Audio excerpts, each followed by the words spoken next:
So, bakit nga ba napupunta ang mga long form video natin sa Reels?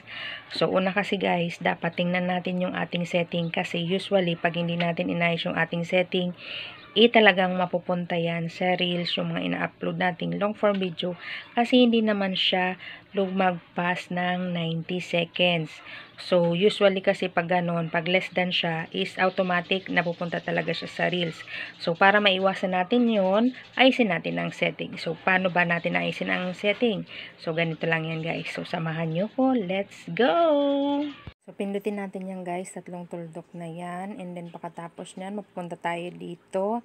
Hanapin natin yung setting. Pag nahanap na natin, pindutin natin siya. And then, mapupunta tayo dito sa setting and privacy. And then, pindutin natin yung media. And then, pag napindot na natin, hanapin natin yung post short video as reel. So, dapat naka-always ask yan siya guys, para sure na hindi lumipat yung mga video natin sa Reels.